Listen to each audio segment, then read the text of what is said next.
വന്നതിൽ ഒരുപാട് സന്തോഷമുണ്ട്. ഇതൊരു ചെറിയ സിനിമയാണ്. സത്യം പറഞ്ഞാൽ ഞാൻ ഇങ്ങനത്തെ ഇത്രയും ആൾക്കാർ കൂടി നിൽക്കുന്നത് ഞാൻ ആദ്യമായിട്ടാണ് കാണുന്നത് പോലും. അങ്ങനെ ഒരു സംഭവം ഞാൻ കണ്ടിട്ട് പോലില്ല എൻ്റെ ലൈഫിൽ ഇതുപോലെ. ഇപ്പം മേഡം എൻ്റെ അടുത്ത് സംസാരിക്കുകയാണ്. ഇപ്പം ഒരു ഭയങ്കര ഒരുപാട് ക്രൗഡാണല്ലോ ഇവിടെ. ഇതെങ്ങനെ സംഭവിച്ചു, ഇതെങ്ങനെ സാധിച്ചു? താങ്ക് യു പ്രതീക്ഷേട്ട. ഇത്രയും പ്രതീക്ഷേട്ടൻ്റെ സുഹൃത്തുക്കളാണ് എല്ലാവരും എന്നെനിക്ക് വിശ്വാസമുണ്ട്. നാളെ ഞങ്ങളുടെ ഈ സിനിമ റിലീസാണ്. ജനനം 1947 പ്രണയം തുടരുന്നു. ഒരു വലിയ കൂട്ടായ്മയുടെ സിനിമയാണ്. ഒരുപാട് കൂട്ടുകാർ ഒരുമിച്ച് ചേർന്ന് നിന്നിട്ട് നമ്മൾ ചെയ്തതാണ്. ഈ സിനിമയിൽ അഭിനയിച്ച എല്ലാവരും തന്നെ നമ്മളോട് ഈ സിനിമയുടെ കഥയും അതിൻ്റെ കാര്യങ്ങളെല്ലാം ഇഷ്ടപ്പെട്ട് വന്ന് ചെയ്തവരാണ്. ആരും ഈ സിനിമ ഒരു വലിയ ബെനിഫിറ്റ് നോക്കി ചെയ്തവരല്ല. ആ സിനിമ എന്തോ ഞാൻ കഥ ദീപക്കിൻ്റെ അടുത്താണല്ലോ, മേഡത്തിൻ്റെ അടുത്താണല്ലോ, ജയരാജിൻ്റെ അടുത്താണല്ലോ, ചേട്ടനാണല്ലോ, നന്ദനാണല്ലോ, എല്ലായിടത്തും കഥ ഡിസ്കസ് ചെയ്തു. ആ കഥ അവർക്ക് എല്ലാവർക്കും ഇഷ്ടമായി. അങ്ങനെയാണ് ആ സിനിമയിലേക്ക് വരുന്നത്. അപ്പം അതുകൊണ്ട് തന്നെ ആ ഒരു കൂട്ടായ്മയുടെ എഫർട്ട് ആ സിനിമയിൽ കൃത്യമായി കാണാനുണ്ട്. പിന്നെ ഇവിടെ പറഞ്ഞ പോലെ തന്നെ ഇതൊരു അവാർഡ് സിനിമയൊന്നും അല്ല. ഇത് കൃത്യമായിട്ടൊരു ഫാമിലിക്ക് എൻ്റർടൈൻഡ് ആവുന്ന, കൃത്യമായ ഫാമിലിക്ക് എല്ലാവർക്കും തന്നെ കമ്മ്യൂണിക്കേറ്റഡ് ആവുന്നൊരു ഒരു സിനിമയാണ് പ്രണയം തുടരുന്നു എന്ന ചിത്രം. അതുപോലെ തന്നെ ഞങ്ങൾ ആക്ച്വലി ഇതിന് വേണ്ടിയിട്ട് ഈ സിനിമയുടെ കഥ പൂർത്തിയാവുന്ന സമയത്ത് ഒരു ഏകദേശം സിനിമയിൽ നമുക്ക് പ്രസിദ്ധമായിട്ടുള്ള പല ആളുകളടുത്തും ചില ആൾക്കാരുടെ കഥ പിച്ച് ചെയ്തിരുന്നു. പക്ഷേ ഞങ്ങൾ ഇപ്പോൾ പറഞ്ഞ പോലെ തന്നെ ഒരു ചെറിയ ബഡ്ജറ്റിലാണ് ഞങ്ങളിത് തുടങ്ങിയത് ആക്ച്വലി. പക്ഷെ അത് പിന്നീട് അതൊക്കെ വലുതായി വന്നു. പക്ഷെ അപ്പോൾ ഞങ്ങൾ സ്റ്റാർട്ട് ചെയ്യുന്ന സമയത്ത് ഈ പറഞ്ഞ പോലെ അങ്ങനെ സാധ്യത ഉണ്ടായിരുന്നില്ല. അതിനുശേഷം ഞങ്ങൾ വിചാരിച്ചു വേണ്ട, ഇതൊരു ജെന്യുവിൻ കാസ്റ്റിങ്ങിലേക്ക് ഈ സിനിമ വരണം. കാരണം ആളുകൾക്ക് ഈ സിനിമ കാണുമ്പോൾ അത് ഇഷ്ടമാവുന്നത് അതിൻ്റെ കഥാ പശ്ചാത്തലം, അതിൻ്റെ കാര്യങ്ങളെല്ലാം ഒരു ജെന്യുവിനായിട്ടുള്ളൊരു ഓർഗാനിക് ആയിട്ടുള്ളൊരു ആക്ടർ, അങ്ങനെ ഒരാളിലേക്ക് ചിന്തിച്ചു. അവിടെ നിന്നാണ് ഞങ്ങൾ ജയരാജൻ ചേട്ടനിലേക്ക് എത്തുന്നത്. പിന്നീട് നമുക്കൊരു ഇതിനകത്തൊരു നായികയെ വേണം. അപ്പം ഈ ഒരു പ്രായത്തിലുള്ള അങ്ങനത്തെ ഒരു മാനറിസം ക്യാരക്ടേഴ്സ് ഉള്ള ഒരാളെ കണ്ടെത്തുക എന്നുള്ളത് ശ്രമകരമായിട്ടുള്ളൊരു ജോലിയായിരുന്നു. അങ്ങനെ ജയരാജൻ ചേട്ടൻ വരികയും പിന്നീട് ലീല മാമിൻ്റെ അടുത്ത് കഥ പിച്ച് ചെയ്യുന്നു. അതായത് കഥ ഞാൻ രാവിലെ അയച്ചു കൊടുക്കുന്നു. മാഡം രാവിലെ ഞാൻ സ്ക്രിപ്റ്റ് കൊടുത്ത് വൈകിട്ടായപ്പോൾ തന്നെ എന്നെ വിളിച്ചിട്ട് I'm interested, I'm happy to do this film with you. അങ്ങനെ ഇവിടെ എന്താണ് എന്ന് പോലും അറിയാതെയാണ് മാം ഇങ്ങോട്ട് വരുന്നത്. ഞാനതിന് മുന്നേ മാമിനെ കണ്ടിട്ടുള്ള മണിസാറിൻ്റെ ഫിലിമിലും അങ്ങനെയൊക്കെയുള്ള വലിയ വലിയ ചിത്രങ്ങളാണ് ഞാൻ മാഡത്തിനടുത്ത്. ഞങ്ങൾക്ക് തന്നെ സംശയമായിരുന്നു ലീല മാം ഈ സിനിമയിലേക്ക് വരുമോ, ഞങ്ങൾക്ക് മാഡത്തിനെ അട്രാക്ട് ചെയ്ത് കൊണ്ടുവരാൻ പറ്റുമോ. കാരണം അങ്ങനെ അട്രാക്ട് ചെയ്യാൻ മാത്രമുള്ള ഒരു സന്നാഹമോ ഒരു ബാക്കപ്പോ ഒരു പശ്ചാത്തലമോ ഒന്നും ഞങ്ങളുടെ ആർക്കും ഉണ്ടായിരുന്നില്ല. പക്ഷെ ആ കഥയാണ് ഇന്ന് ഞങ്ങളെല്ലാവരും ഇന്ന് ഇവിടെ ഒരുമിച്ചിരിക്കുന്നതിൻ്റെ ഏറ്റവും വലിയ അടിസ്ഥാനം എന്ന് പറയുന്നത്. അപ്പം നാളെ സിനിമ ഞങ്ങൾ റിലീസിന് പോവുകയാണ്. വളരെ കുറച്ച് സ്റ്റേഷൻസേ എടുത്തിട്ടുള്ളൂ. പക്ഷേ എനിക്ക് വിശ്വാസമുണ്ട് ഈ സിനിമയ്ക്ക് നല്ലൊരു അഭിപ്രായം. കാരണം ഓൾറെഡി നമ്മൾ ഏകദേശം ഒരു വർഷത്തോളം ഓൾ ഓവർ ദ വേൾഡ് ഒരുപാട് ഫെസ്റ്റിവലുകളിൽ സിനിമ നമ്മൾ കൊണ്ടുപോയി ചർച്ച ചെയ്തു. അവിടെ നിന്നൊക്കെ ഭയങ്കര ഹാപ്പിനെസ് ആണ്. ഇപ്പോൾ ഈ റീസെൻ്റ് ഞങ്ങൾ ഇരിങ്ങാലക്കുടയിലൊക്കെ ഫെസ്റ്റിവലിൽ പോകുന്നു. അവിടെ ഞാൻ ചെല്ലുന്ന സിനിമ കഴിയുന്ന സമയത്താണ്. അവിടുന്ന് ഞങ്ങൾ സിനിമ കണ്ടു കഴിഞ്ഞിട്ട് പുറത്തോട്ടിറങ്ങുന്ന സമയത്ത് ഒരുപാട് ആൾക്കാർ എൻ്റെ അടുത്ത് വന്ന് ഭയങ്കര ഹാപ്പിയായിട്ട് ചിരിച്ച് സംസാരിക്കുന്നു. അവർക്ക് എന്നെ ഒരുപാട് നാളായിട്ട് പരിചയമുള്ള പോലെ അവർ സംസാരിക്കുന്നു. എനിക്ക് വിശ്വാസമുണ്ട് അത് എന്നോടുള്ള പരിചയമല്ല, ആ സിനിമ അവരെ അത്രയും ഇൻഫ്ലുവൻസ് ചെയ്തു, അല്ലെങ്കിൽ ആ സിനിമ അവരെ അത്രയും ഇഷ്ടപ്പെടുത്തി, ആ സിനിമയോടുള്ള ഇഷ്ടമാണ് അവരെന്നോട് കാണിക്കുന്നതെന്ന് എനിക്കപ്പം തന്നെ തോന്നുന്നത്. ലൈക്ക് ഇത് എൻ്റെ സക്സസ് അല്ല, അത് ആ സിനിമയുടെ സക്സസ് ആണ്. കണ്ടിട്ട് ഹാപ്പിയായി ഇഷ്ടപ്പെട്ടു എന്ന് പറയുന്ന എല്ലാവരും തന്നെ പ്രണയം തുടരുന്നു എന്ന സിനിമയോട് കാണിക്കുന്ന സ്നേഹമാണ് എന്നോട് കാണിക്കുന്നതെന്ന് എനിക്ക് വ്യക്തമായിട്ട് മനസ്സിലാവുന്നു. ഈ സിനിമ മ്യൂസിക് ചെയ്തിരിക്കുന്ന ഗോവിന്ദേട്ടനാണ്. ഗോവിന്ദേട്ടനാണെങ്കിലും ഞാൻ ഒരുപാട് വർഷം സിനിമ ചെയ്യാൻ വേണ്ടി ഇങ്ങനെ തേരാപ്പാര തെക്കുവടക്ക് നടന്നിട്ടുണ്ട്. പക്ഷെ അതൊന്നും ഒരു സിനിമ സംഭവിച്ചിട്ടില്ല. അപ്പോൾ ഒരു കഥയുണ്ടായി, ആ കഥയ്ക്ക് പിന്നാലെ നടക്കാൻ തുടങ്ങി. ഓക്കെ, നമുക്കൊരു പ്രൊഡ്യൂസർ ആവുന്നില്ല, ഒരു ആക്ടറെ പിച്ച് ചെയ്യാൻ പറ്റില്ല, ഒന്നും നടപടിയാവാതെ വന്നപ്പോഴാണ് ഓക്കെ സ്വന്തമായിട്ട് എന്നാൽ പിന്നെ ഈ സിനിമ ചെയ്തേക്കാം. ഇതിന് മുന്നേ ഞാനൊരു സിനിമ ചെയ്തിട്ടുണ്ട്. അതിൻ്റെ നിർമ്മാതാവും എഴുത്തുകാരനായിരുന്നു ഞാൻ. അത് കോരുമിഠായി എന്നാണ് ആ സിനിമയുടെ പേര്. ആ സിനിമയ്ക്ക് 2017 മികച്ച കുട്ടികളുടെ നേതൃത്വത്തിലുള്ള സംസ്ഥാന അവാർഡ് ലഭിച്ചിട്ടുണ്ട്. അതിനുശേഷമാണ് ഞങ്ങളിപ്പോൾ ഒരു ഏജ്, അത് കുട്ടികളുടെ സിനിമയായിരുന്നു. നെക്സ്റ്റ് സിനിമ ഏജ് കാറ്റഗറിയിലായിട്ടുള്ളൊരു സിനിമ. അപ്പം ഒരു പ്രണയ സിനിമ എടുക്കണം എന്ന് ആഗ്രഹിച്ച് തന്നെയാണ് സിനിമയിലെ ഇത് സ്റ്റാർട്ട് ചെയ്തത്. പക്ഷേ പ്രണയം നമുക്കൊരു ഒരു വാർദ്ധക്യത്തിൽ പറഞ്ഞാൽ ഒരു പക്ഷേ അതിന് കുറച്ചും കൂടെ പുതുമയുണ്ടാവും. ആളുകൾക്ക് പുതിയൊരു അനുഭവം കൊടുക്കാൻ പറ്റും. ഈ സിനിമ കണ്ട് കഴിയുമ്പോൾ കൺഫേം ആയിട്ടും എനിക്കുറപ്പുണ്ട് ഈ സിനിമ ഇഷ്ടപ്പെട്ടു എന്ന് പറയുന്നതിനപ്പുറം ഒരു പ്രേക്ഷകൻ പറയാൻ പോകുന്നത് പ്രണയം തുടരുന്നു എന്ന സിനിമ എനിക്കൊരു അനുഭവമായിരുന്നു എന്ന് തന്നെയാണ്. ഇതിൻ്റെ അഭിനയിച്ച കുറച്ച് കാര്യങ്ങളും അതിനകത്തൊക്കെ സംസാരിക്കാൻ വേണ്ടി ഞാൻ ജയരാജേട്ടനെ ഒന്ന് മൈക്ക് കൊടുക്കുകയാണ്.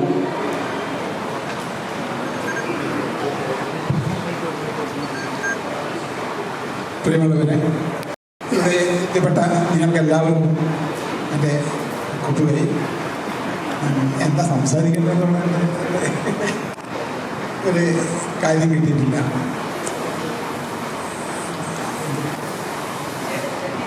സിനിമയിലേക്ക് എങ്ങനെ വന്നു? ഈ സിനിമ അഭിനയിച്ചതിൻ്റെ ആദ്യ നായക വേഷമല്ലേ? ആദ്യത്തെ 70 വയസ്സിൽ അല്ലെങ്കിൽ 40 വർഷം സിനിമയിലുണ്ടായിട്ടുള്ള ആദ്യ നായക വേഷമല്ലേ? അപ്പം അതേ പറ്റിയിട്ട് അതിൻ്റെ ഒരു അനുഭവം ആളുകൾക്ക് അഭിജിത്ത് പറയുന്നത് ശരിയാണ്. എൻ്റെ ജീവിതത്തിലെ ആദ്യത്തെ സിനിമയിലെ നായക വേഷമാണ്. അത്രയും കാലം ഞാൻ സിനിമയിൽ വളരെ കാലം ഉണ്ടായിരുന്നെങ്കിലും വളരെ വളരെ ചെറിയ ചെറിയ വേഷങ്ങളും കുറച്ചുകൂടെ ഡയലോഗുകളുമായിട്ട് മലയാള സിനിമയിൽ കുറച്ചു കാലം ഉണ്ടായിരുന്നു. എൻ്റെ പ്രധാന അഭിനയ വേദി നാടകവേദിയാണ്. ആദ്യമായിട്ടാണ് നായിക വേഷം ചെയ്യുന്നത്. അത് എത്തിപ്പെടുന്നത് ഹെലൻ എന്ന് പറയുന്ന ഒരു പടത്തിൽ നിന്നാണ്. എന്നെ അഭിജിത്ത് കണ്ടെത്തുകയും എന്നോട് കാര്യങ്ങൾ പറയുകയും വളരെ ചെറിയ സബ്ജക്റ്റാണ്, വളരെ ചെറിയൊരു സാമ്പത്തിക കൊണ്ട് നടത്തുന്ന ഒരു സിനിമയാണ്, പിന്നെ സഹകരിക്കണം, സ്ക്രിപ്റ്റുകൾ കൂടെ പറഞ്ഞു തന്നു. അങ്ങനെ നമ്മുടെ കൈവറ സന്തോഷ് ഭായി നമ്മളെ കോഴിക്കോട് വരികയും അത് കൂടുതൽ കാര്യങ്ങൾ വിശദമായി പറയുകയും അങ്ങനെയാണ് ഒരു ദിവസം എത്തുന്നതെന്ന് പറയുന്നു. ഞാൻ ലൊക്കേഷനിൽ എത്തുന്നു. പരിമിതമായ വളരെ വളരെ പരിമിതമായ രീതിയിൽ തന്നെയായിരുന്നു. അന്നാണെങ്കിൽ കോവിഡിൻ്റെ ഒക്കെ ഏതാണ്ടൊരു കാലഘട്ടം. അങ്ങനെ ഞങ്ങൾ തന്നെ എല്ലാവരും കൂടി 1-2 വീടുകളിലൊക്കെയാണ് താമസിച്ചതും പഠിച്ചത്. അങ്ങനെയാണ് ആ ഷൂട്ടിങ്ങൊക്കെ മുന്നോട്ട് പോയത്. ഞാനിങ്ങനെ ചുമ്മാ പറയുന്നത് കൊണ്ട് നമുക്ക് എല്ലാം കൂടി ഒരു സംഭാഷണമാക്കാമെന്ന് തോന്നുന്നു. ജയരാജേട്ടനോട് ഒരു കാര്യം ജയരാജേട്ടനോട് ഒരു കാര്യം കൂടെ ഉണ്ട്. ജയരാജന് ഒരുപാട് കാലം മുമ്പ് ഒരിക്കലും കാര്യം എടുത്ത് പറഞ്ഞിരുന്നു. ഇത്രയും നാൾ ജയരാജന് ചായപ്പീടിക എന്നാണ് എല്ലാവരും വിളിച്ചുകൊണ്ടിരുന്നത്. അപ്പം നാളെ ജയരാജൻ്റെ ചായപ്പീടിക എന്നുള്ള പേര് മാറുവാണ്. സന്തോഷമുണ്ടോ അതിനകത്ത്? പിന്നെ ഇതിലൊക്കെ വളരെ സന്തോഷമുള്ള ചായപ്പീടിക എന്ന് ജയരാജനെ വിളിച്ചുകൊണ്ടിരുന്ന കഥ ആർക്കെങ്കിലും അറിയില്ല എന്നുണ്ടെങ്കിൽ ഞാൻ അതും കൂടി ഒന്ന് പറയാം. മലയാള സിനിമയിലെ ഏറ്റവും കൂടുതൽ ചായക്കടക്കാരൻ്റെ വേഷം ചെയ്ത ആണ് നമ്മുടെ ജയരാജൻ. അപ്പം അന്ന് തൊട്ട് ജയരാജൻ്റെ സുഹൃത്തുക്കളെല്ലാവരും ജയരാജൻ്റെ ചായപ്പീടിക എന്നാണ് വിളിച്ചുകൊണ്ടിരുന്നത്. തീർച്ചയായിട്ടും അതെൻ്റെ ഫ്രണ്ട്സൊക്കെ കൂടി തന്നെ അങ്ങനെ ഒരുപാട് സിനിമകളിൽ ചായപ്പൊടിയുടെ ഒന്നെ ചായപ്പൊടിയുടെ അകത്തിരിക്കുന്ന ആൾ, എന്നെ ചായ പകരുന്ന ആൾ, എങ്ങനെയാണ് ചായക്കടയായിട്ട് ബന്ധപ്പെട്ടതാണ്. ഇപ്പം 2-3 സിനിമ ചെയ്യാൻ പോകുന്നതും ഇതേപോലെ തന്നെ ചായക്കടയും ഇതിനോടുമൊക്കെ ബന്ധപ്പെട്ടതാണ്. പക്ഷെ കുറച്ചും കൂടി നല്ല വേഷങ്ങളാണെന്നുള്ളത്. പിന്നെ അങ്ങനെയാണ് നമ്മുടെ ഇതിൻ്റെ മൂവ്മെൻ്റൊക്കെ ഉണ്ടായത്. നമുക്ക് സൗഹൃദമായിട്ട് സംസാരിക്കുക, അതാണ് കൂടുതൽ ഉണ്ടാവുമെന്നാണ് എനിക്ക് തോന്നുന്നത്. ഓക്കെ, നല്ലപോലെ സംസാരിക്കാൻ പറ്റുന്ന ഒരുപാട് ആൾക്കാരുണ്ട് അതിനകത്ത്. അവർക്ക് നമസ്കാരം എല്ലാവർക്കും. First of all, the script that attracted me the most. It's a beautiful story. It's a sincere, loving story. Secondly, on the sets, the sincerity which every single actor brought to the set. That is very special. Everybody was there not for the, I don't think, for the commercial success of their careers or the commercial success of the film. They came because the story was good and because everybody wanted to do that character sincerely. So, and then of course the music and the photography by Santosh Sharma, just unbelievable. So all these factors make you want to be part of that unit and want you to do that film. Also the story is special because at our age getting the role of a Nayaka is not normal. But it was enjoyable, it was daring, it is a good social comment on elderly people being put into old age homes and the freedom you want from that home also. Even in that home, though there were many friends, this character, my character, wanted the freedom to make her own choices. I like that. Thank you. ബാക്കി എല്ലാം സംസാരം over the ഫോണാണ് മാമിൻ്റെ അടുത്ത്. അപ്പോൾ shoot തുടങ്ങി ഒരു 3, 4, 5 അങ്ങനെ മാം നമ്മുടെ ക്യാരക്ടറിലേക്ക് ആയി വരുന്നത്. ഞാൻ രാവിലെ ഒരു 6:30 തൊട്ട് വൈകിട്ട് 9 മണി വരെ ഞാൻ ആക്ച്വലി ലീല മാമിനെയാണ് ഞാൻ ഫുൾ ടൈം മോണിറ്ററിൽ ഇങ്ങനെ കണ്ടുകൊണ്ടിരിക്കുന്നത്. എനിക്ക് 10-25 ദിവസമായിട്ട് വേറെ ഒരാളുമായിട്ട് ഞാൻ അങ്ങനെ കാണില്ല. ഇങ്ങനെ ഇത് തന്നെ സിനിമ എന്നെ ഷൂട്ട് ചെയ്തുകൊണ്ടിരിക്കുന്നു.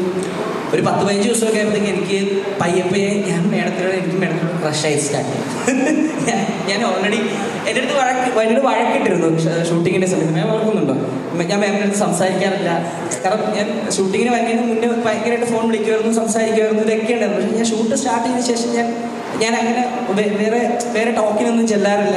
ഞാൻ ഫുൾ ടൈം ഇങ്ങനെ തന്നെയാണ്. ഇപ്പം കുറച്ച് ദിവസം കഴിയുമ്പോൾ മാമിൻ്റെ അടുത്ത് വഴക്കിടാൻ തുടങ്ങി. എൻ്റെ അടുത്ത് മിണ്ടില്ലല്ലോ, നിങ്ങൾ ബാക്കിയുള്ള ആൾക്കാരുടെ അടുത്തൊക്കെ സംസാരിക്കുക, എന്നോട് മാത്രം സംസാരിക്കില്ല എന്നൊക്കെ മാം എൻ്റെ അടുത്ത് വഴക്കൊക്കെ ഇട്ടായിരുന്നു. ഇപ്പം പക്ഷേ ആക്ച്വലി വഴക്കൊന്നുമില്ല.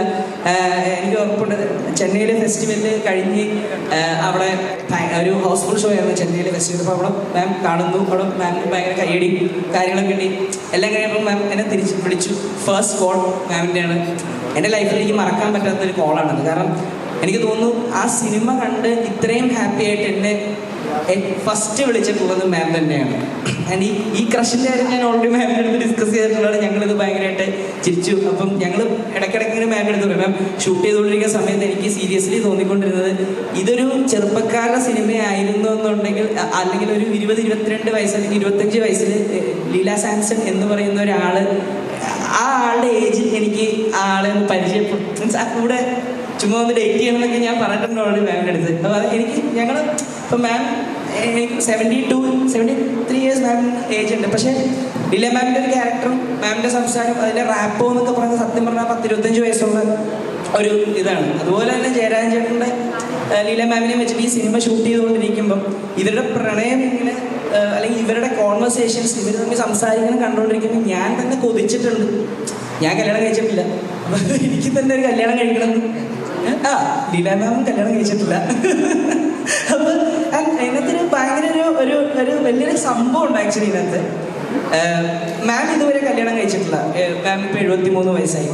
ഈവൻ ഇതിൻ്റെ ഫസ്റ്റ് ലുക്ക് പോസ്റ്റർ പുറത്തിറങ്ങുമ്പോൾ ചില ആളുകൾ പോലും വിചാരിച്ചിട്ടുണ്ടാവും ലീല മാം ഈ ഏജ് കല്യാണം കഴിച്ചു. ഇത് പോസ്റ്ററാണെന്ന് ചില ആളുകൾക്ക് മനസ്സിലാവാതെ വന്നിട്ടുണ്ട്. പിന്നെ ഇത് മാമിൻ്റെ ലൈഫിലാണെങ്കിൽ പോലും ഇങ്ങനെയൊരു വേഷമിട്ട് ഒരു മാലയിട്ട് ചിലപ്പോൾ ഇനി ജീവിതത്തിൽ ഒരിക്കലും ലീല മാമിന് നിൽക്കാൻ പോലും ഇനി അല്ലേ അല്ലേ അങ്ങനെ എനിക്ക് തോന്നുന്നു ഈ ഒരു ഫോട്ടോയ്ക്ക് വേണ്ടിയിട്ടാണോ മാം ആക്ച്വലി സിനിമ കമ്മിറ്റ് ചെയ്തതെന്ന് വരെ പിൽക്കാലത്ത് ഞാൻ ചിന്തിച്ചിട്ടുണ്ട്. അങ്ങനെയൊക്കെ എനിക്ക് തോന്നിയിട്ടുണ്ട് ഇതിനകത്ത്. എൻ്റെ സിനിമയിൽ ഞാൻ ആദ്യമായിട്ട് ഞാൻ സംവിധാനം ചെയ്ത സിനിമയാണ്. ആ സിനിമയിൽ കഥ പറഞ്ഞു ഒരു പരിചയം ഇല്ലാതെ ഈ സിനിമ അല്ലെങ്കിൽ ഞാൻ കഥ പറഞ്ഞതിൻ്റെ അടിസ്ഥാനത്തിൽ മാത്രം എൻ്റെ സിനിമയിൽ വന്ന് അഭിനയിക്കാൻ വന്ന 3 പേര് ഇവിടെ ഉണ്ട്. ദീപക്, നന്ദൻ ബ്രോ, നോബിച്ചേട്ടൻ. അപ്പം ഞാൻ ഇവർക്ക് എന്താണ് പറയാനുള്ളത് കൂടെ ഞാൻ ഒരു മൈക്ക് കൈമാറാണ്. ദീപക്. എല്ലാവർക്കും നമസ്കാരം. സത്യത്തിൽ ഫോൺ കൊണ്ടാണ് ഞാൻ കഥ കേൾക്കുന്നത്. ഇപ്പം എൻ്റെ അടുത്ത് ഒന്നുമില്ല. അപ്പം ഞാൻ പറഞ്ഞൊരു കഥ എന്താണ് കേൾക്കട്ടെ പരിപാടി കേട്ടിട്ട് ഓക്കെ ആണെങ്കിൽ ചെയ്യാമെന്ന് പറഞ്ഞു. അപ്പോൾ ഫോണിൽ കൂടെ നമ്മളൊരു 1.5 മണിക്കൂറോളം സംസാരിച്ചിട്ടുണ്ടായിരുന്നു. ഫുൾ കഥ പറഞ്ഞു. അപ്പം ഞാൻ ചോദിച്ചു ഇതിൽ ആരാണ് നായകൻ എന്ന് ചോദിച്ചപ്പോൾ പറഞ്ഞു ജയരാജ് ചേട്ടനാണെന്ന് പറഞ്ഞു. അപ്പോൾ എനിക്ക് ഭയങ്കര സന്തോഷമായി. കാരണം ജയരാജ് ചേട്ടൻ കുറേ വർഷങ്ങളായിട്ട് സിനിമയിൽ നമ്മൾ ഈ പറയുന്ന പോലെ അത്രയും ഇപ്പം എനിക്ക് തോന്നുന്നു ഹെലനിലാണ് ജയരാജനെ കുറച്ചുകൂടെ ആൾക്കാർ ആക്സെപ്റ്റ് ചെയ്ത സിനിമ. അതിന് മുന്നേ ഒരുപാട് സിനിമകൾ നമ്മളൊരു പറയുന്ന പോലെ ചായക്കടയിലൊക്കെ കാണുന്ന അല്ലെങ്കിൽ നമ്മൾ നെല്ലിക്കയിൽ ഒരുമിച്ച് അഭിനയിച്ചിട്ടുണ്ട്. അപ്പോൾ ആ സമയത്തുള്ള പരിചയമാണ്. അപ്പം ഹെലന് മുന്നേയും ജയരാജൻ കുറേ സിനിമകൾ അഭിനയിച്ചിട്ടുണ്ട്, അതിനുശേഷം കുറേ സിനിമകൾ അഭിനയിച്ചിട്ടുണ്ട്. എന്നിട്ടും ഇപ്പോൾ നമ്മൾ തിരിച്ചറിയാത്ത അല്ലെങ്കിൽ ഇപ്പോൾ ഒരു സിനിമയിൽ അഭിനയിക്കുന്ന സമയത്ത് ചിലപ്പോൾ നമ്മളെ കുറിച്ച് സംസാരിക്കാത്ത ഒരുപാട് റോളുകൾ ചെയ്തിട്ടുണ്ടാവും ജയരാജൻ. പക്ഷേ അത്രയും വർഷം സിനിമയെ തന്നെ സ്നേഹിച്ച് നിൽക്കുന്നു. അല്ലെങ്കിൽ ഇപ്പം ഇന്നിപ്പോൾ നായകനായിട്ട് അഭിനയിച്ചു ജയരാജൻ. അപ്പോൾ അത്രയും സിനിമയെ സ്നേഹിക്കുന്ന ഒരാൾ എന്തായാലും അത്യാവശ്യം ആൾക്കാർ കണ്ട് തിരിച്ചറിഞ്ഞ് അല്ലെങ്കിൽ അങ്ങനെ ആക്സെപ്റ്റ് ചെയ്യണമെന്ന് എനിക്കും ഭയങ്കര ആഗ്രഹം ഉണ്ടായിരുന്നു. അപ്പോൾ ജയരാജൻ്റെ നായകൻ എന്ന് പറഞ്ഞപ്പോൾ എനിക്ക് ഭയങ്കര സന്തോഷമായി. കാരണം എനിക്ക് നെല്ലിക്കോട്ട് പരിചയമുണ്ട് ജയരാജനെ, പിന്നെ അടിപൊളി മനുഷ്യനാണ്. അപ്പം പിന്നെ ഞാൻ കഥ കേട്ട സമയത്ത് ഭയങ്കര രസമുള്ള കഥയാണ്. ഇപ്പം ഞാൻ സിനിമയായിട്ട് ഞാൻ കണ്ടിട്ടില്ല, പക്ഷെ കഥ കേട്ടപ്പോൾ ഭയങ്കര രസമുണ്ടായിരുന്നു. സിനിമയും ഭയങ്കര രസമായിട്ടുണ്ട്. കാരണം എന്ന് വെച്ചാൽ ഒരുപാട് അവാർഡുകൾ കിട്ടി. ജയരാജനും റാണി മുഖർജിക്കും ബെസ്റ്റ് ആക്ടർ അവാർഡ് രണ്ടുപേരും ഒരുമിച്ചാണ് ഷെയർ ചെയ്തത്. ഏത് ഫെസ്റ്റിവലാണ്? ജാഗ്രൻ ഫിലിം ഫെസ്റ്റിവലിൽ. അപ്പം സിനിമയും ഭയങ്കര എല്ലാവരും ഈ പറയുന്ന പോലെ കുറേ ഫെസ്റ്റിവലിൽ പോയി ആക്സെപ്റ്റ് ചെയ്ത സിനിമയാണ്. എനിക്ക് തോന്നുന്നത് ഒരു ഫെസ്റ്റിവൽ സിനിമയല്ല. കാരണം ആ കഥ കേൾക്കുന്ന സമയത്ത് നമുക്ക് ഉറപ്പായിട്ട് ഇമോഷണലി ഭയങ്കരമായിട്ട് ഫീൽ ചെയ്യും ആ ഒരു ഏജിലുള്ള ആൾക്കാരുടെ അടുത്ത്. അത് കഴിഞ്ഞാലും ഭയങ്കര ഇമോഷൻസ് ഉണ്ട് ഈ സിനിമയിൽ. ഉറപ്പായിട്ട് എല്ലാവർക്കും അത് കണക്ട് ചെയ്യാം, എവിടെയെങ്കിലുമൊക്കെ ഫീൽ ചെയ്യും എന്നുള്ളത് 100% ഉറപ്പാണ്. അപ്പോൾ എന്തായാലും സിനിമ നാളെ തിയേറ്ററിൽ എത്തുകയാണ്. ഞാനും സിനിമ കാണാൻ വെയിറ്റ് ചെയ്യാണ്. എന്തായാലും സന്തോഷമുണ്ട് ജയരാജന് ഇനിയും ഇതേപോലെ നല്ല സിനിമകൾ ചെയ്യാൻ പറ്റട്ടെ. എനിക്കും എല്ലാവർക്കും നല്ല സിനിമകൾ. കാരണം അഭിയത്തിൻ്റെ കയ്യിൽ ഒരുപാട് കഥകളുണ്ട്, നല്ല രസമുള്ള കഥ. നമ്മൾ കുറച്ച് കഥകളൊക്കെ സംസാരിച്ചിട്ടുണ്ട്. അപ്പോൾ അഭിയത്തിൻ്റെ വേറൊരു സിനിമ ഇപ്പം ഓൾറെഡി ചെയ്ത് കഴിഞ്ഞു. അപ്പോൾ അങ്ങനെ ഒരുപാട് കഥകളുണ്ട്. അപ്പോൾ അഭിയത്തിൻ്റെ അടുത്തുള്ള സിനിമകളിലും എനിക്ക് ഭാഗമാകാൻ വേണ്ടി പറ്റട്ടെ എന്ന് ഞാൻ ആഗ്രഹിക്കുന്നു. അപ്പോൾ താങ്ക് യു. നന്ദനുണ്ണി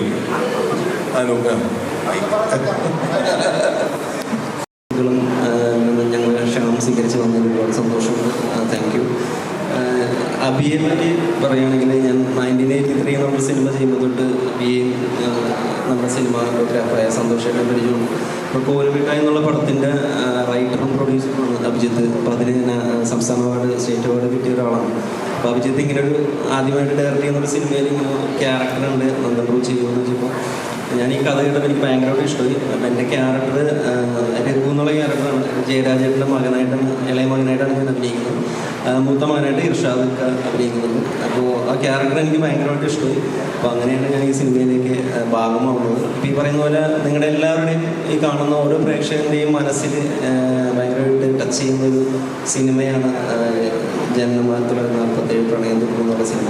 ഇതെന്തായാലും ഇതൊരു കൊച്ചു സിനിമ എന്നുള്ള രീതിയിൽ നിങ്ങൾ കാണുന്ന പ്രേക്ഷകർക്കൊരിക്കലും ഇതൊരു അവാർഡിനൊക്കെ പോയി കുറേ അവാർഡൊക്കെ കിട്ടിയ സിനിമയാണെന്നുള്ള രീതിയിലൊന്നും ഒരിക്കലും അങ്ങനെ കാണുന്നത്. നല്ലൊരു കൊമേഴ്ഷ്യൽ സിനിമ തന്നെയാണ്. എല്ലാവർക്കും ഇഷ്ടമാവുന്ന നല്ലൊരു സിനിമ തന്നെയാണ്. അപ്പോൾ അതിലൊരു നല്ലൊരു കഥാപാത്രം ചെയ്യാൻ പറ്റിയതൊക്കെ ഒരുപാട് സന്തോഷമുണ്ട്. പിന്നെ ജയരാജനെ സംബന്ധിച്ച് ഞങ്ങൾ വള്ളിയും തെറ്റി പുള്ളിയും തെറ്റി എന്നുള്ള സിനിമയിലും വേറെ 1-2 സിനിമകളും ഞങ്ങൾ ഒന്നിച്ച് അഭിനയിച്ചിട്ടുണ്ട്. ജയരാജനെ ഇതിലൊരു നായകനായിട്ട് വരുന്നത് തന്നെയാണ് ഏറ്റവും വലിയൊരു സന്തോഷം. പിന്നെ ഫാമിലിയുടെ കൂടെ ആദ്യമായിട്ട് വർക്ക് ചെയ്യാൻ പറ്റി, അതിലൊക്കെ ഒരുപാട് സന്തോഷം. പിന്നെ സന്തോഷങ്ങളാണ് മനോഹരമായ പടത്തിൻ്റെ ക്യാമറ ചെയ്തിരിക്കുന്നത്. പിന്നെ നോബി ചേട്ടനും പിന്നെ അനുസിത്താരുണ്ട്. അപ്പോൾ ഒരുപാട് നല്ല ആർട്ടിസ്റ്റുകൾ ഈ സിനിമയിലുണ്ട്. എന്തായാലും ഈ സിനിമ എല്ലാവരും തിയേറ്ററിൽ തന്നെ പോയി കാണണം, വിജയിപ്പിക്കണം എന്ന് തന്നെയാണ് പറയാനുള്ളത്. സന്തോഷം. ആ ചെറിയ സിനിമയെ പ്രോത്സാഹിപ്പിക്കാനെത്തിയിരിക്കുന്ന വലിയ ഒരു മാധ്യമക്കൂട്ടം ഒരുപാട് സന്തോഷം. കാര്യം നിങ്ങളിലൂടെയാണ് നാളെ പ്രേക്ഷകരിലേക്ക് ഈ സിനിമ എത്തുന്നത്. കാര്യം ഒരു കുഞ്ഞു സിനിമയാണ്. ഒരുപാട് കഷ്ടപ്പെട്ട് ഒരു സിനിമ എടുത്ത ഒരു കൂട്ടം ചെറുപ്പക്കാർ, അവരുടെ സ്വപ്നമാണ് ഈ സിനിമ. കാര്യം ഈ സിനിമയുടെ കഥ അഭിജിത്ത് പറയുമ്പോൾ എനിക്ക് ഭയങ്കരമായിട്ട് ഇഷ്ടപ്പെട്ടു. ഒരു നല്ല ക്യാരക്ടറാണ് എനിക്ക് അതിൽ തന്നത്. ഈ സിനിമ അഭിനയിക്കുമ്പോൾ എനിക്ക് ഭയങ്കര ടെൻഷനായിരുന്നു. കാര്യം ഈ സിനിമയിൽ എനിക്ക് 16 ദിവസമോ 13 ദിവസമോ ഷൂട്ടുണ്ടായിരുന്നു. പിന്നെ 20 ദിവസം കഴിഞ്ഞാൽ അന്നത്തെ ബിഗ് ബോസ് സീസൺ 3 പോകണമായിരുന്നു. അപ്പോൾ ആ ഒരു ചെറിയ ടെൻഷനും ഉണ്ടായിരുന്നു, കോവിഡും ഉണ്ടായിരുന്നു. പിന്നെ ഷൂട്ടിങ്ങിന് പോയ ലൊക്കേഷൻ എന്ന് പറഞ്ഞു കഴിഞ്ഞാൽ ഞങ്ങൾ ഇന്ന് ചെന്നിട്ട് പിറ്റേ ദിവസം ചെല്ലുമ്പോൾ അവിടെ മാർക്ക് ചെയ്തേക്കും. കാര്യം ആ വീട്ടിൽ 3 പേർക്ക് കോവിഡ് സ്ഥിരീകരിച്ചു, അങ്ങോട്ട് പോകില്ല. തലേ ദിവസം ആ വീട്ടിലായിരിക്കും ഇരുന്നത് നമ്മൾ. അപ്പോൾ അങ്ങനെ കുറച്ച്, പിന്നെ അതുപോലെ തന്നെ അഭിജിത്തിൻ്റെ വീട്ടിൽ നിന്നായിരുന്നു ഭക്ഷണം. അഭിജിത്തിൻ്റെ അമ്മയും അമ്മയുടെ കുറച്ച് കൂട്ടുകാരികളൊക്കെ ചേർന്ന് ഉണ്ടായിക്കൊണ്ട് നല്ല ഭക്ഷണമൊക്കെ ഒന്നും, കാര്യം വേറെ ഒന്നുമില്ല, കോവിഡും ഇതൊക്കെയാണ്. നല്ല ഭക്ഷണം കഴിച്ചു. പിന്നെ ടെൻഷനില്ലാത്തൊരു ലൊക്കേഷൻ പറയുന്നത് പോലെ നമുക്കൊരു ടെൻഷനില്ല. കാര്യം അങ്ങനെയാണ് നമ്മളടുത്ത് പറയുന്നത്, അഭിനയിക്കുന്നത്. അതുകൊണ്ട് ടെൻഷനില്ലാതെ അഭിനയിച്ചു. അപ്പോൾ അഭിജിത്ത് വിചാരിച്ചതുപോലെ ചെയ്യാൻ പറ്റി എന്നാണ് വലിയ ഭാഗ്യം. അപ്പം ജയരാജേട്ടൻ, ലീല മേഡം, ഒത്തിരി പേര്, ഒരുപാട് ആർട്ടിസ്റ്റുണ്ടെങ്കിൽ പോലും എന്താ പറയുക, കുറേ കൂട്ടുകാർ, അഭിജിത്തിൻ്റെ കുറേ കൂട്ടുകാരാണ് പ്രൊഡക്ഷൻ നോക്കിയതും പിന്നെ വണ്ടി ഓടിച്ചതും എല്ലാം കൂട്ടുകാരാണ്. അതുകൊണ്ട് നമുക്കൊരു ടെൻഷൻ ആവണമെന്നില്ല. അതൊരു ചെറിയൊരു ക്രൂവിൽ ചെയ്തൊരു സിനിമ. അപ്പോൾ ഈ കാര്യം എന്താ പറയുക, ഞാനൊരു മൗനമാണ്. ഞാനൊരു 15 വയസ്സ് മുതൽ സ്റ്റേജിൽ പ്രോഗ്രാമായിട്ട് ഇറങ്ങിയാണ്. അപ്പോൾ അന്നൊക്കെ മിമിക്രിയൊക്കെ ഇഷ്ടംപോലെ കളിക്കുന്ന സമയം, ഒരു സീസണിൽ 100-300 പരിപാടി കളിക്കുമ്പോൾ എൻ്റെ വീട്ടിൽ എൻ്റെ അമ്മയും അപ്പനും തനിച്ചാണ്. വീട്ടിൽ വല്ലപ്പോഴൊക്കെ പോകുന്നുള്ളൂ, ഒളിച്ചിരിക്കുന്ന എല്ലാ പരിപാടിയൊക്കെ ആയിട്ട് ഇങ്ങനെ പോകുന്നുണ്ട്. കാര്യം അപ്പോൾ എൻ്റെ അമ്മയപ്പൻ ഭയങ്കര സുഹൃത്തുക്കളും ഭയങ്കര കൂട്ടാണ്. ഇപ്പോഴും അവർ ഒരുമിച്ചാണ് ഓട്ടോയിൽ പോകുന്നത്. രണ്ടുപേരും വേർപിരിഞ്ഞിരിക്കുന്നത് ഞാൻ കണ്ടിട്ടില്ല. ഈ ഡിസംബർ 2-ാം തീയതി എൻ്റെ അമ്മ മരിച്ചു. പക്ഷെ അതിനുശേഷം നമ്മൾ ഒറ്റപ്പെടേണ്ട കാര്യം എൻ്റെ അപ്പൻ ഇപ്പോൾ ഒറ്റയ്ക്കാണ്. കാര്യം എനിക്ക് ഇപ്പോഴും വീട്ടിൽ നിൽക്കാനും പറ്റില്ല. അപ്പോൾ ഈ ഒറ്റയ്ക്കുള്ള ഫീലിങ്സ് എനിക്ക് എൻ്റെ അപ്പൻ്റെ മുഖത്തുനിന്ന് കിട്ടിയിട്ടുണ്ട്. അതുപോലെയാണ് എനിക്ക് ജയരാജേട്ടൻ്റെ ക്യാരക്ടർ. ജയരാജേട്ടൻ്റെ കൂടെ എപ്പോഴും നിൽക്കുന്നൊരു ക്യാരക്ടറാണ് ഈ സിനിമയിൽ. എനിക്കത് ഭയങ്കരമായിട്ട് ഫീൽ ചെയ്യും. എപ്പോഴും എനിക്ക് എൻ്റെ അപ്പനെ കാണുമ്പോൾ ജയരാജേട്ടൻ്റെ ഓർമ്മമാരും നിങ്ങളെ സിനിമ കാണുമ്പം എന്തെങ്കിലും എൻ്റെ അപ്പൻ്റെ ഫോട്ടോ ആണോ മനസ്സിലാവും. എനിക്ക് ഭയങ്കരമായിട്ട് ഫീൽ ചെയ്യും. അപ്പോൾ ഈ ഒറ്റപ്പെടേണ്ട വേദന നമുക്ക് ഭയങ്കരമായിട്ട് ഫീൽ ചെയ്യും. അത് വീണ്ടും ഒരു കൂട്ടാകുമ്പോൾ അതായത് കൂടുതൽ നമുക്ക് സന്തോഷം തരും. അങ്ങനെയൊക്കെയുള്ള കുറേ ഇമോഷണലായിട്ട് പോകുന്ന കുറേ സംഭവമാണ്. അപ്പം മാക്സിമം നിങ്ങൾ സപ്പോർട്ട് ചെയ്യുക.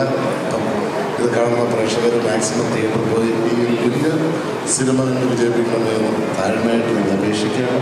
നിങ്ങളുടെ പ്രാർത്ഥനയും സപ്പോർട്ടും ഒക്കെ ഞങ്ങളുടെ വേണം. Thank U.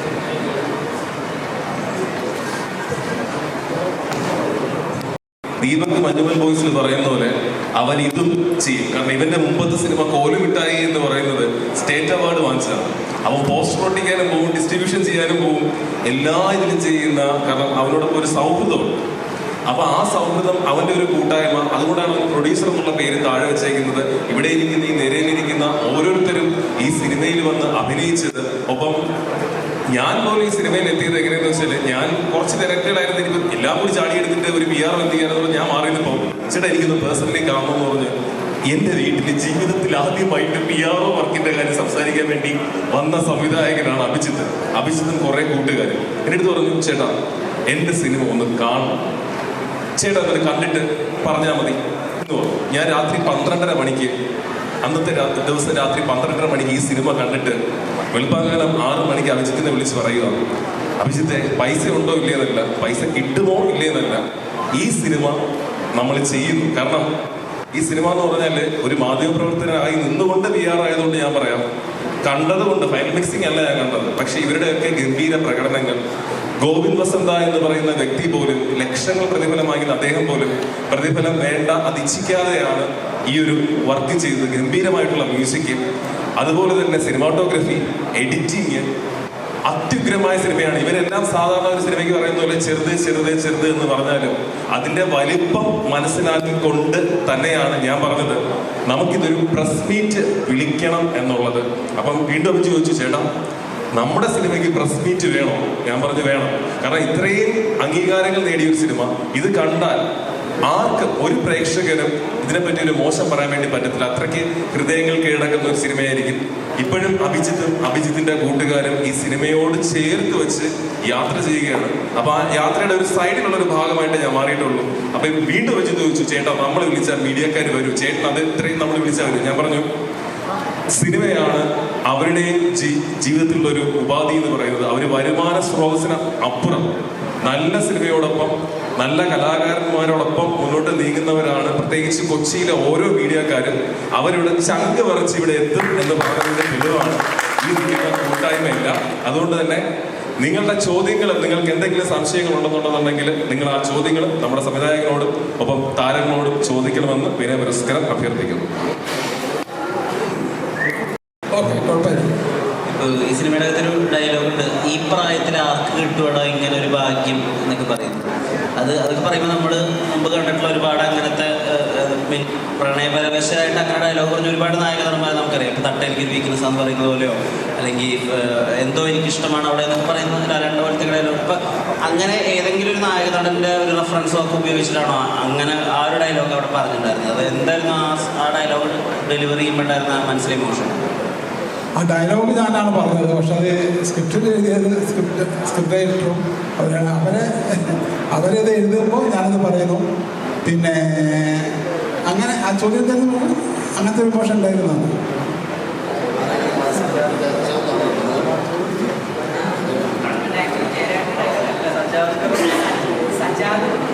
അതെ അങ്ങനെ പറയുന്നത് സജാദേട്ടൻ കമലൻ എന്നുകൊണ്ടൊരു ക്യാരക്ടറാണ്. സജാദേട്ടൻ ഈ പറഞ്ഞ മാതിരി ജയരാജൻ്റെയൊക്കെ തന്നെ ഏജുള്ള ഒരാളാണ്. ആൾ വന്നിട്ടില്ല. പുള്ളിയും ഭയങ്കര പാഷനേറ്റഡ് ആണ്. സിനിമയുടെ ഇങ്ങനെ ഭയങ്കര പാഷനേറ്റഡ് ഉള്ള ആളാണ്. അപ്പം പുള്ളീന് വർഷങ്ങളായിട്ട് അറിയാവുന്നതാണ്. അപ്പം ഞാൻ ഒരുപാട് ഏജ്ഡായിട്ടുള്ള കുറേ ആളുകൾ ഈ സിനിമയിലുണ്ട്. ഏകദേശം 10-40ഓളം വയസ്സായിട്ടുള്ള ആൾക്കാർ ഈ സിനിമയിലുണ്ട്. സജാദേട്ടൻ്റെ ക്യാരക്ടർ ജയരാജനോട് ചോദിക്കുന്ന ഒരു ഡയലോഗാണത്. ബ്രോ ആക്ച്വലി എന്താ ഞാൻ പറഞ്ഞു, എനിക്ക് എന്നെ കൂടെ പറയാൻ പറ്റും, ഞാൻ പറയാം. മനസ്സിലായി കണ്ടേ ജെറയുടെ നമസ്കാരം.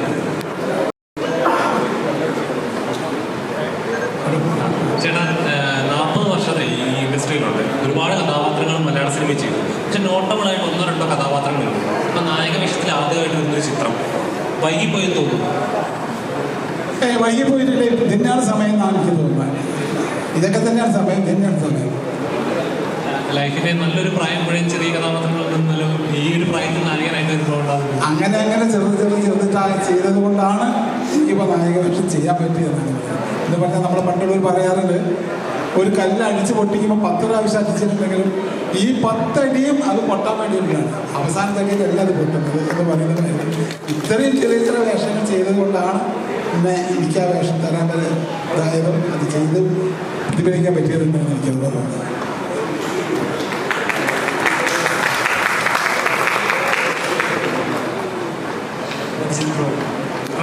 ഫ്രണ്ട്സായിട്ട് അങ്ങനെ ആണ് ഈ സിനിമ ചെയ്തിരിക്കുന്നത്. ലൈക്ക് ഇൻഡിപെൻഡൻ്റ് ആയിട്ട് കുറച്ച് ഉറക്കം പറയും, ചെറിയ കുറച്ച് പ്രശ്നമാണ്. ഓക്കെ, അപ്പോൾ ഇൻഡിപെൻഡൻ്റ് ആയിട്ട് സിനിമയിലേക്ക് വന്ന ഒരാളാണ്. അപ്പം എല്ലാവരും പറഞ്ഞതുപോലെ ഒരു ക്വാളിറ്റി പ്രൊഡക്റ്റ് ചെയ്തിട്ടുണ്ട് എന്ന് നമുക്ക് മനസ്സിലായി. സോ താങ്കളെ പോലെ ഒരുപാട് ആളുകൾ അല്ലെങ്കിൽ കഴിവുള്ള ഒരുപാട് കലാകാരന്മാർ ആരെ അസിസ്റ്റ് ചെയ്യാതെ അല്ലെങ്കിൽ ഇൻഡിപെൻഡൻ്റ് ആയിട്ട് വർക്ക് ചെയ്യാൻ ആഗ്രഹിക്കുന്ന ഒരുപാട് പേരുണ്ട്. സോ അങ്ങനെയുള്ളവർ എന്ത് രീതിയിൽ ഫോളോ ചെയ്താലായിരിക്കും ഒരു സിനിമ ചെയ്യാൻ സാധിക്കുന്നത്? സീരിയസ്ലി ഈ പറഞ്ഞ കാര്യത്തിനകത്ത് എനിക്ക് 2 തരത്തിലുള്ള ഉത്തരം പറയാനുണ്ട്. അതായത് സിനിമ എന്ന് പറയുന്ന ഒരു മാധ്യമത്തിലേക്ക് ആളുകൾ വരുന്നത് ഒന്ന് പൈസ കണ്ടുവരുന്നവരുണ്ട്, ഫെയിം കണ്ടുവരുന്നവരുണ്ട്. ഞാൻ കോലുമിഠായി എന്ന് പറഞ്ഞ സിനിമ ചെയ്യുന്ന സമയത്ത് എനിക്ക് ആ പൈസയും അങ്ങനത്തെ ഫെയിമും സംഭവമൊക്കെ എനിക്കത് ഇൻട്രസ്റ്റഡ് ആയിരുന്നു. പക്ഷെ ഇന്ന് സീരിയസ്ലി എനിക്ക് ഈ പറയുന്ന ഫെയിമും അല്ലെങ്കിൽ പൈസ എന്ന് പറയുന്ന സംഭവം എന്നെ അതിശയിപ്പിക്കുന്നില്ല ഒരു പരിധി വരെ. നമുക്ക് ജീവിക്കാനായിട്ട് ഇന്നും കൂടെ പ്രതീക്ഷയെടുത്ത് ഡിസ്കസ് ചെയ്തൊരു കാര്യമാണ്. ഇപ്പം പൂർണ്ണമായിട്ടും സിനിമ എനിക്ക് ഒരു കൃത്യമായിട്ടുള്ള പാഷനായി മാറിയിട്ട് സിനിമ ചെയ്യാൻ ആഗ്രഹിച്ച് നടക്കുന്ന സുഹൃത്തുക്കളുടെ കാര്യമാണ് ആക്ച്വലി ബ്രോ ചോദിച്ചത്. എൻ്റെ വഴിയെ വരാനായിട്ട് ഞാൻ ഒരിക്കലും അവരുടെ അടുത്ത് പറയില്ല. കാരണം എന്ന് വെച്ച് കഴിഞ്ഞാൽ ഇത് ഞാൻ ഒറ്റയ്ക്ക് നേടിയെടുത്തതല്ല. കാരണം എനിക്ക് ഞാൻ ഞാൻ MBA കംപ്ലീറ്റ് ചെയ്ത ഒരാളാണ്. അപ്പം ഞാൻ സംസാരിക്കും. അപ്പോൾ എൻ്റെ കൂടെ നോബിച്ചേട്ടൻ അല്ലെങ്കിൽ ജയരേട്ടൻ, മാഡം, ദീപക്, നന്ദൻ ഇങ്ങനെ ഉള്ള ആളുകൾ, എൻ്റെ സുഹൃത്തുക്കളുടെ എല്ലാവരും ഉണ്ട്. എൻ്റെ സുഹൃത്തുക്കൾ ഇവരെല്ലാവരും എൻ്റെ കൂടെ കൃത്യമായി ഉണ്ടായിരുന്നത് കൊണ്ട് മാത്രമാണ് ഈ സിനിമ സംഭവിച്ചത്. ഈ സിനിമ മൂവ് ചെയ്യുന്നത് ഇങ്ങനെയാണ്. ഈ പറയുന്ന ആരെങ്കിലും ഇങ്ങോട്ട് വരാൻ നിൽക്കുന്ന അല്ലെങ്കിൽ ഇങ്ങനത്തെ ഒരു കാര്യം ഒരു അറ്റംപ്റ്റ് ചെയ്യാൻ നിൽക്കുന്നവർക്ക് അവരൊറ്റയ്ക്ക് ഇറങ്ങിയിട്ട് കാര്യമില്ല. ഒരു ഗ്രൂപ്പ് ഓഫ് ആൾക്കാർ അവരെ കൂടെ കൃത്യമായിട്ടുണ്ടെങ്കിൽ ഞാൻ ഈ പറഞ്ഞ കാര്യം ആർക്കും ഈസി പോസിബിൾ. കാരണം നമ്മുടെ E4 എൻ്റർടൈൻമെൻറ്റ് CV സാരഥി എന്ന് പറഞ്ഞിട്ട് ഒരു അതിൻ്റെ പ്രൊഡ്യൂസറാണ് പുള്ളി. ഞാനൊരു 7-8 വർഷം മുന്നേ പുള്ളിയെ കാണുമ്പോഴത്തേക്കും പുള്ളി ഇങ്ങനെ നമ്മളടുത്ത് പറയും, കോലുമിഠായി സമയത്ത് പുള്ളി എന്ന് പറഞ്ഞാൽ നമ്മൾ ഒരു സിനിമ ചെയ്യാൻ നേരത്തെ സിനിമ ചെയ്യാൻ പൈസയല്ല വേണ്ടത്, നമ്മുടെ ഒരു പേര്, ആ പേര് ആ സിനിമ സംഭവിക്കണം. ഇപ്പം ഇന്ന് പ്രതീക്ഷേട്ടൻ പറഞ്ഞതും നിങ്ങളെല്ലാവരും ഇവിടെ വന്നിരിക്കുന്നതും പ്രതീക്ഷേട്ടൻ എന്ന് പറയുന്ന വ്യക്തി വിളിച്ചത് കൊണ്ട് തന്നെയാണെന്ന് എനിക്ക് വിശ്വാസം. അപ്പം അതേപോലെ ഒരു പൊസിഷനിലേക്ക് നമ്മൾ വരണം.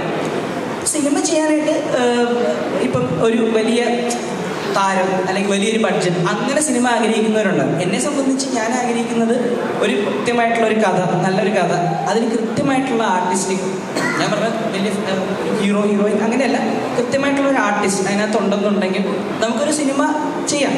ഒരു ക്യാമറ, എന്ത് പൊട്ട ക്യാമറ ആയിക്കോട്ടെ, ഇപ്പം ഇവിടെ ഇരിക്കുന്ന എല്ലാ ക്യാമറകളും വെച്ചിട്ട് ഇന്ന് സിനിമ പോസിബിളാണ്. അപ്പം അത്രയും ഈസി ആയിട്ടുള്ള ഒരു മാധ്യമമായി ഇന്ന് സിനിമ മാറിയിട്ടുണ്ട്. അപ്പോൾ ഒരിക്കലും നമ്മൾ ജയരേട്ടൻ പറഞ്ഞ കാര്യത്തിനോട് എനിക്ക് പറയാനുള്ള കാര്യം, ഒരിക്കലും നമ്മൾ പെർഫെക്റ്റ് മൂവ്മെൻറ്റിന് വേണ്ടിയിട്ട് നമ്മൾ വെയിറ്റ് ചെയ്യേണ്ട ആവശ്യമൊന്നുമില്ല. നമ്മുടെ ഒരു കഥയുണ്ട്, നമ്മുടെ ഒരു ക്യാമറയുണ്ട്, നമ്മുടെ ഒരു അഭിനയിക്കാൻ ആളുകളുണ്ട്. നിങ്ങൾ ഷൂട്ട് ചെയ്യും, ഒരു 10 മിനിറ്റ് ആണെങ്കിൽ ഷോർട്ട് ഫിലിം ആക്കും, അല്ലെങ്കിൽ 45 മിനിറ്റ് അല്ലെങ്കിൽ ഡോക്യുമെൻ്ററി ആക്കും, ഒരു 70 മിനിറ്റിന് മുകളിലുണ്ടെങ്കിൽ സെൻസറിൽ സിനിമയാക്കും. ഇതാർക്കും പോസിബിളാണ്. പക്ഷെ നമ്മളെ സപ്പോർട്ട് ചെയ്യാനും ബാക്ക് ചെയ്യാനും കുറച്ച് നല്ല സൗഹൃദങ്ങളുണ്ടായിരിക്കും. ആ സൗഹൃദങ്ങളാണ് ഇന്ന് ഞാൻ ഇവിടെ ഇരിക്കാനുള്ള കാര്യം, അല്ലാതെ അതെൻ്റെ മിടുക്കല്ല. ബ്രോ, അതായത് ഇപ്പോൾ ഒരു ഡയറക്ടർ എന്ന നിലയിൽ, ഒരു പ്രൊഡ്യൂസർ എന്ന നിലയിൽ ഞാൻ ചോദിക്കുന്നത്, ഇപ്പോൾ നല്ലൊരു സിനിമയാണ്, പക്ഷേ ഇത്രയും ഫെസ്റ്റിവൽസിനൂടി നല്ല അവാർഡ്സുകൾ കിട്ടി. പക്ഷേ ഇപ്പോഴും കുറച്ചൊക്കെ പറയുന്നത് തിയേറ്ററുകളിലൊക്കെ കുറവാണ്. ശരിക്കും അത് ആസ് എ പ്രൊഡ്യൂസർ ഉണ്ടാകുന്നത് മുടക്കിയ പൈസ തിരിച്ച് കിട്ടുക എന്നുള്ളത് ഒരു കടമയായിട്ടുണ്ട്. എങ്ങനെയാണ് ഫീൽ ചെയ്യുന്നത്? സത്യം ഇപ്പം അതിനകത്തൊരു കാര്യം എന്ന് വെച്ച് കഴിഞ്ഞാൽ ഇപ്പം ജയരാജനാണെങ്കിലും മാമാണെങ്കിലും ഇവിടെ ആളുകൾക്ക് വളരെ പരിചിതമായിട്ടുള്ള ഒരു ആളുകളല്ല, അറിയാം. പക്ഷേ ഒരു സിനിമ എന്നെ സംബന്ധിച്ചിടത്തോളം ഞാൻ മനസ്സിലാക്കുന്നത് ഒരു സിനിമ ഡിമാൻഡ് ചെയ്യുന്നു. ഓക്കെ, നമുക്കിത് ഒരുപാട് ഓൾ കേരള ഫ്ലെക്സുകൾ നമുക്ക് ചെയ്യാം, അല്ലെങ്കിൽ എല്ലാ ഓൺലൈൻ മീഡിയകൾക്കും നമുക്ക് സപ്പോർട്ട് ചെയ്യാം, അല്ലെങ്കിൽ കാണിച്ചു കൊടുക്കാം. പക്ഷെ അങ്ങനെ ഒരു ചിത്രം എവിടെയെങ്കിലും കാണിച്ചുകൊണ്ടോ കുറേ റൈറ്റപ്സ് ഉണ്ടായത് കൊണ്ട് മാത്രം ഈ സിനിമ കാണാൻ ഒരിക്കലും തിയേറ്ററിൽ ഒരാൾ വരില്ല. കാരണം ഇത് കൃത്യമായി പറഞ്ഞാൽ ഇതിന് കൃത്യമായ അഭിപ്രായം ഈ സിനിമയ്ക്ക് ഉണ്ടെങ്കിൽ മാത്രമേ പ്രണയം തുടരുന്നു എന്ന സിനിമ മുന്നോട്ട് അതിനൊരു യാത്രയുള്ളൂ. നമ്മൾ എത്ര കണ്ട് പൈസ നമ്മൾ പമ്പ് ചെയ്താലും അല്ലെങ്കിൽ എത്ര കണ്ട് കാര്യങ്ങൾ നമ്മൾ ചെയ്താലും ഇങ്ങനൊരു സിനിമയുണ്ട് എന്ന് ജനങ്ങളെ അറിയിക്കുക, ആ അറിയിക്കൽ കൊണ്ട് ഒരിക്കലും അത് തിയേറ്ററിൽ വന്ന് സിനിമ കാണില്ല. ഈ സിനിമ OTT വരുമ്പോൾ കാണാം എന്ന് വിചാരിച്ചിരിക്കുന്നവരാണ് 100% 80% ആൾക്കാർ. അപ്പോൾ നമ്മൾ എത്ര നല്ല സിനിമ ഉണ്ടാക്കിയാലും നമ്മൾ എത്ര കണ്ട് പൈസ പമ്പ് ചെയ്താലും ജനത്തിന് തോന്നണം ഓക്കെ ഈ സിനിമ ഒന്ന് കാണണം. ആ തോന്നൽ ഉണ്ടാക്കാൻ വേണ്ടി നമുക്ക് ആകെ കൊടുക്കാവുന്നത് മൗത്ത് പബ്ലിസിറ്റി. സിനിമയുടെ ഏറ്റവും വലിയൊരു പബ്ലിസിറ്റി എന്ന് ഞാൻ വിശ്വസിക്കുന്നത് മൗത്ത് പബ്ലിസിറ്റിയാണ്. അപ്പം ഏറ്റവും കുറഞ്ഞ സ്റ്റേഷൻസിൽ നിന്ന് തുടങ്ങുന്നതിൻ്റെ കാര്യം വേറൊന്നും കൊണ്ടല്ല, ഈ സിനിമയുടെ ഡിസ്ട്രിബ്യൂഷൻ എന്ന് പറയുന്ന കാര്യം നമ്മൾ തന്നെയാണ്. അതായത് നമ്മുടെ പ്രൊഡക്ഷൻ കമ്പനിയുടെ ക്രയോൺസ് പിക്ചേഴ്സ് എന്ന് പറഞ്ഞിട്ട് ഞങ്ങളുടെ ആദ്യത്തെ ഡിസ്ട്രിബ്യൂഷനാണ്.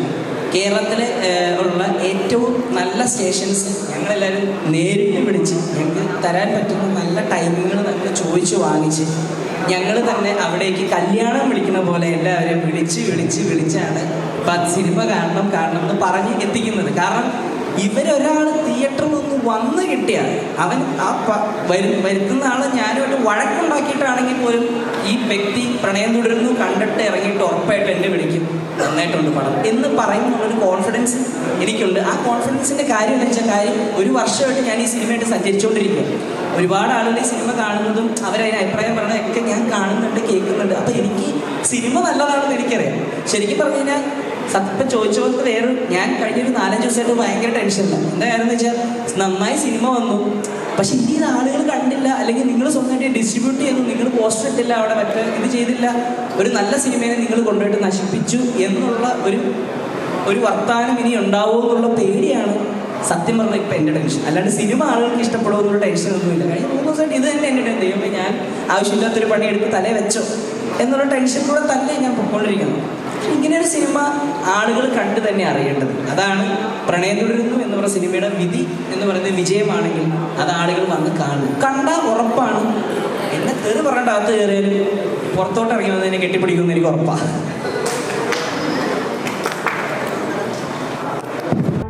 കൂടുതൽ വീഡിയോസിനായി B4 Place ഫോളോ ചെയ്യൂ, സബ്സ്ക്രൈബ് ചെയ്യൂ.